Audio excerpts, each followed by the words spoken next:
안녕하세요. 맘스외과 성형외과 신승환 원장입니다. 오늘은 난제 중에 난제라고 할 수 있는 가슴 비대칭에 대해 얘기해 보려 합니다. 사실 양측에 있는 신체 기관이 완벽히 대칭을 이룬다는 것은 생각처럼 쉬운 일이 아닌데요. 이것은 우리 신체가 언뜻 대칭을 이루고 있는 것 같으면서도 실제로는 누구나 비대칭적인 속성을 갖고 있기 때문입니다. 우리 몸에서 심장은 한쪽에만 있죠. 왼쪽에만 심장이 있기 때문에 양측의 흉곽 모양은 완전한 대칭을 이룰 수 없습니다. 왼쪽 갈비뼈는 심장을 담고 있어서 불룩하게 튀어나올 수밖에 없고요. 오른쪽은 상대적으로 좀 더 평평한 모양을 이루고 있죠. 이렇게 바닥 자체가 양측이 다르기 때문에 가슴의 모양도 보통 왼쪽은 좀 더 뽕긋하고 오른쪽은 상대적으로 좀 더 넙대대한 이러한 모양 차이를 나타낼 수밖에 없습니다. 여기에 양측 어깨 높이의 차이, 다리 길이의 차이, 척추 측만증 등 수많은 요인이 가슴의 대칭에 영향을 미치기 때문에 사실 그 누구도 완벽한 대칭을 이루는 가슴을 가질 수는 없는 거죠. 하지만 수술을 통해 최대한의 만족을 얻고 싶은 여러분들 입장에서는 양측이 똑같아지기를 원할 수밖에 없는데요. 때문에 이 비대칭 문제는 가슴 수술을 업으로 하고 있는 의사 입장에서는 가장 신경 쓰이는 문제일 수밖에 없습니다. 그래서 오늘은 이 가슴 비대칭에 대해 한번 자세히 분석해보고 각 세부 사항에 따른 해결 방법을 이야기해 보도록 하겠습니다.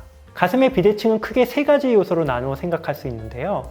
크기, 모양, 유두의 위치에 따라 비대칭이 나타난다고 정리할 수 있습니다. 말씀드렸던 것처럼 사람은 누구나 양측 가슴의 크기 차이를 갖고 있지만 문제는 그 정도겠죠. 요즘은 3D 가상 성형이 잘 발달돼 있어서 몇 장의 사진만 가지고도 비교적 정확하게 양측 가슴의 크기 차이를 확인할 수 있는데요. 보통 30cc 이내의 차이는 본인도 인지 못하는 경우가 많지만 그 이상으로 차이가 벌어지게 되면 당사자 본인이 양쪽 크기가 다르다고 얘기하는데요. 일반적으로 100cc 이상의 크기 차이가 있는 경우 이를 중증도 비대칭이라고 이야기합니다.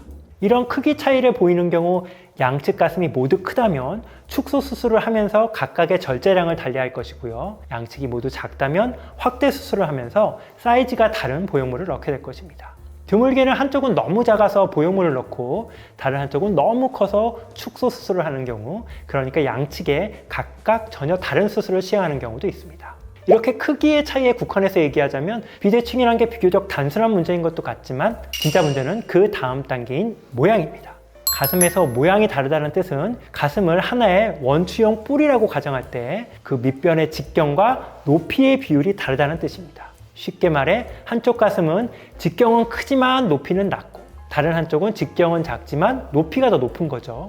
이렇게 되면 양측의 크기는 같더라도 모양은 양쪽이 전혀 다르게 나타날 수 있는 것입니다.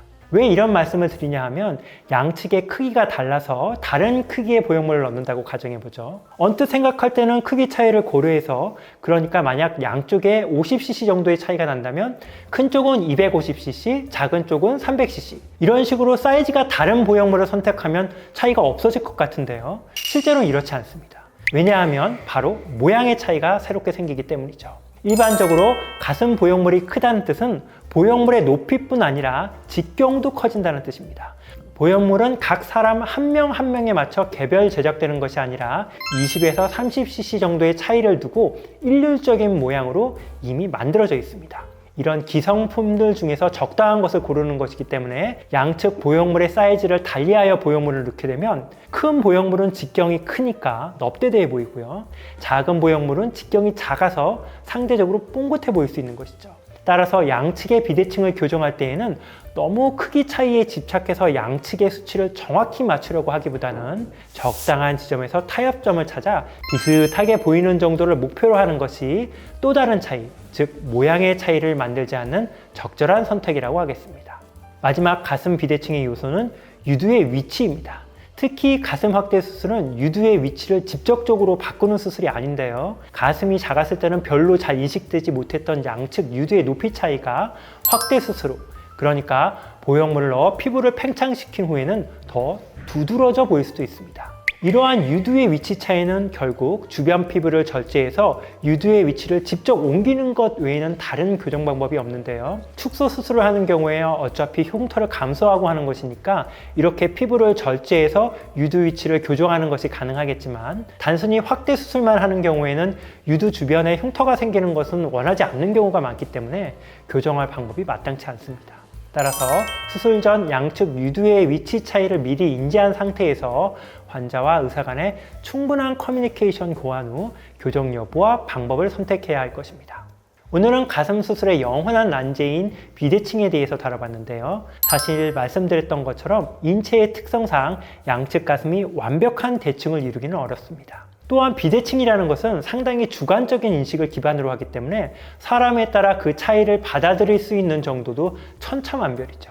결국 수술 전 정확한 분석을 통해 양측 가슴의 차이를 미리 인지하고 결과의 한계에 대해서도 이해하는 것이 만족스러운 결과에 접근할 수 있는 바람직한 방법일 것입니다. 지금까지 성형외과 전문의 신승환 원장이었습니다.